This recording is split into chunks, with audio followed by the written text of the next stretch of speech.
Hey guys, so I am back with another video and this one is long overdue. This one will fall under the category of hashtag outside the hairbox. These are the videos that I do to introduce topics that I am passionate about outside of hair care to my channel. So I hope you enjoy this one. This one was actually supposed to go up for Social Workers Month and that is in March. But I've been delayed in putting it up. But I hope you guys enjoyed all the same and that you found it useful. So I would have asked at the end of Social Workers Month in March on Instagram whether people had any questions about my journey as a social worker. Although I'm still very green. And some of you sent in your questions. Now, I'm in a time crunch right now, guys. I'm just trying to get this done for you. I'm supposed to be heading to work right now. And don't mind my little t-shirt and my casual look. I am going on the field today. And so, let's try to see how many I can get done. And I hope you guys enjoy this one. Okay, so the first one asked, do you ever get too involved in your cases, especially where children are concerned? And my answer to that is no. I've never had a situation where I think I've gotten too involved. Of course, there have been cases that have hit home a little harder or that have moved me a little more, but I don't think I've ever gotten too involved, and I credit that partly to my training as a social worker. A major aspect of your social work training should entail giving you the tools and the skills to manage your emotions properly. So this isn't to say that I've never gotten emotional about a case or I've never been worried about a child beyond my 8 to 4.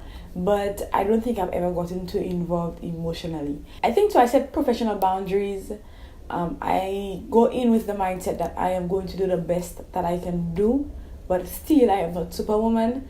So I think these things assist me, and I also have a great distressing routine. I do think that would help me distress when I get back home, especially if I've had a stressful day. But generally, social work is emotionally taxing. So if you already have issues controlling your emotions or managing your emotions rather, I would say deal with that and work on that before getting into the profession. So I hope that answers your question. Question number 2, any suggestions on applying theory to practice? I think this is the area that a lot of social workers struggle in, and I don't even think that the big wigs in social work have it down pat. I think people have different opinions as to how that is done. For me personally, I do make a practice of applying theory to practice. And the way that I do that is by assessing the case. So assessing the critical aspects of a case. What are the critical components of that case? What are the major things happening in that case? And what theory can help me speak to these things that are happening? That is how I apply theory to practice. Sometimes, after you've gotten your feet wet, it may not be as methodical as this, and I think that's where a lot of social workers get scared. Let me be careful how I say that. I never want you to get too comfortable to the point where you're just going off the top of your head and practicing, but some theories are applied automatically. It comes naturally to some people. For example, systems theory, which is a very ecological systems theory, which is quite popular, especially for student social workers. We're always looking to apply systems theory. But that is because systems theory is always relevant. And you may not think, okay, let me apply ecological systems theory. But if you are approaching a case, let's say there is a child who is not going to school because the mother does not have money. If automatically you're thinking of who does this lady have in her support system that she can depend on, you may automatically ask in your interview, do you have any close family members who can help you? Or are you affiliated with a church or a religious group? And that is automatically applying systems theory. You are looking at the systems and the parts of the system so that you can help this lady meet her needs or whatever her goals are that she's outlined. So that is just an example, right? So sometimes it might be coming innately, but it's also very important to be deliberate in your application of theory. So sit back and think about your case. But automatically, even when you're doing your interview, theory should be at the back of your mind. So you're thinking systems theory when you're doing your interview. And you're thinking, okay, let me touch on all the different parts of a system to see where she has support so that we can balance out whatever is happening here. That is how I go into my interview, thinking of theories, just general theories that can apply across the board. And then after that, even in my interventions and looking at my client's goals, I will seek to make sure that I am not just operating off the top of my head and as to how I feel by using theory to guide my intervention. I hope that helps. Any book suggestions, or where do you get journals or materials? Great question. It shows that you're looking to develop your skills and to remain relevant, because new things are coming up all the time. So absolutely great question. One of my favorite journals is actually the Caribbean Social Work Journal. Unfortunately, there is only one. What do you call them? But there is only one, from what I have noticed. This journal showed me that social work research does not have to be highfalutin. Because when these journals come from the UK and the US, you think it's above you. This journal made things very reachable for me. It was very practical in terms of how research was conducted and the different methods of research that were conducted. I thoroughly enjoyed it. Actually, after I got my hands on that journal, I contacted one of the persons who produced a journal entry from Jamaica, and she was very, very nice. I was asking about her trajectory and how she moved to the UK to study to work in social work from Jamaica, because in her journal entry she mentioned that she was recruited. To be honest, I can't think of any books that stand out in my mind as to helping me with social work practice. I have not been in pure social work since I left school. I have been working as a guidance counselor, so I have books that help me with that. And right now I work with the migrant and refugee population, which I absolutely love. So I've never been in pure social work, so I don't have any material for pure social work. But check out Amazon. I'm sure you'll find something there. I also like Brené Brown. She's a social worker by practice, by profession, and she does a lot of work on vulnerability and shame. So I love her. So check out her work. What is the most enjoyable part of my job? You always think about the difficult parts, but you don't sit to think about the enjoyable parts. I think the most enjoyable part of my job is interacting with different people, even if they're children. But the most enjoyable part of my job is interacting with people and knowing that in some small way you've made a contribution to making their lives better, to empowering them. Why did you want to become a social worker? Why did I want to become a social worker? I think that is a long story, but let me try to give you the abbreviated version. I think I've always been moved by people's afflictions. I've always been the defender of people. I can't even remember as far back as primary school being the one to intercept bullies and persons who made fun of people. I never liked people making fun of people. I was never part of that crowd. I was always the defender. In St. Lucia, bright girls are doctors and lawyers.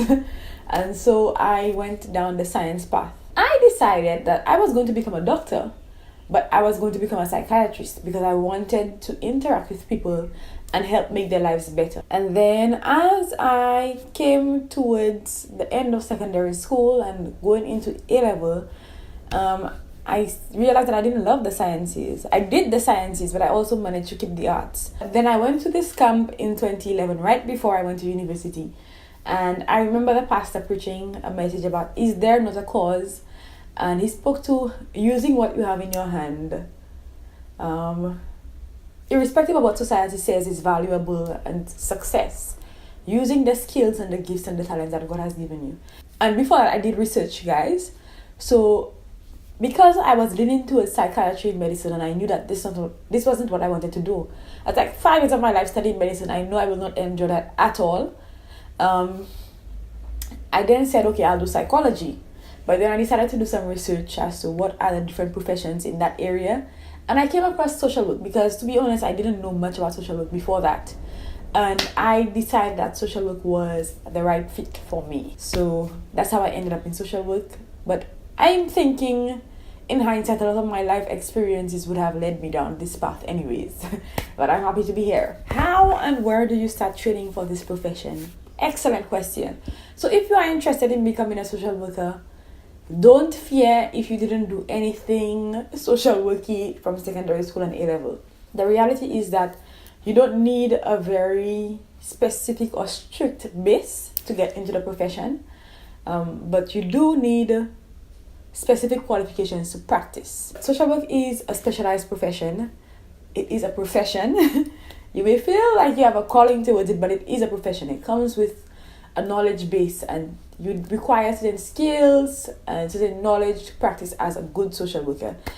So here's what I would say. You can begin with applying for a bachelor's in social work if you have your A-levels or an associate's degree. It is sometimes very difficult to get into the program because there is an interview process that is done. The cohort is usually very small. They're also very selective because it is a profession that deals with people's lives. If you don't have the base qualifications of A-level certificate or associate's degree, there is also the certificate program in social work, so you can do that. Across the Caribbean, I think UWI Open Campus would offer that program, the certificate program in social work. And in St. Lucia, I know Sir Arthur in Vieux offers that. And UWI across the Caribbean offers a BSc in social work. It's a special degree. And so when you come out, you are called a social worker. You need no additional qualifications to practice. Of course, there is a practical component to all of these programs because we take social work seriously. So you need to complete a certain number of hours per program for you to be able to practice, right? Specific populations are even more rigorous. For example, if you want to get into medical and psychiatric social work, your practicum hours need to be completed in that area. So I hope that helps you. If you have any more questions, you can shoot me a message on Instagram and I will give you a little more context based on where you are. I believe in the UK, you practice with a BSc as well. And in the US, you need a master's degree to practice. We do offer the master's in social work in the Caribbean, but usually that is for more supervisorial roles, or if you just want to increase your knowledge. Personally, for me, I don't see myself doing the master's in social work because, at least with the programs that we have available here, I don't think it builds a lot more on the BSc. So I would like to segue into another area that I am passionate about. So yeah, but some people do the master's in social work if they want to become social work supervisors or for certain positions.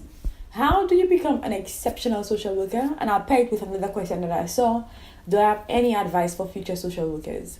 So my advice is to search yourself and see whether this is something you really want to do, whether this is something you're really passionate about. And not simply because you've had a hard life. Sometimes that is a good path to lead you into social work, but just having a hard life is not qualification enough to want to do social work. You want to be able to remove yourself from the situation and want to help other people. So you cannot be treating your young self and your past experiences through your career. So if that is your only reason for wanting to become a social worker, I would say sit down and do some self-reflection, right? I would also advise that you network well. You push yourself and you seek to apply the knowledge that you have gained, not just to pass exams, but in practice. Seek opportunities. I would also tell future social workers, because I hear a lot of my colleagues saying that there are no social work jobs, and I do understand what they're saying because a lot of social work jobs are not advertised as pure social work jobs, but be creative. In this era, just having a degree in something will not give you opportunities. So whatever other skills you have, I would advise you to see how you can merge whatever social work knowledge you've gained with these skills and see how you can better these skills and market these skills to people. But even me, I've never been in a pure social work position, as I mentioned earlier. They just were not available. So first I worked in a job that was below my qualifications in a home for girls, but that allowed me to develop a lot of skills in terms of working with teenagers.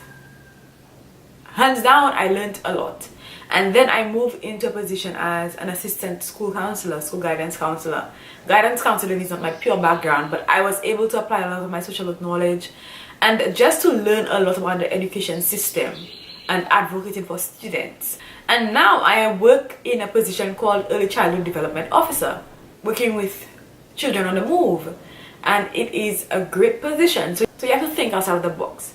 So that is what I would tell people coming up. Think outside of the box. Don't look for a position that says social worker, because you will be unemployed for a long time. That's alright guys, so I need to end right here. Thanks for watching. Bye. Leave any additional questions you have down below.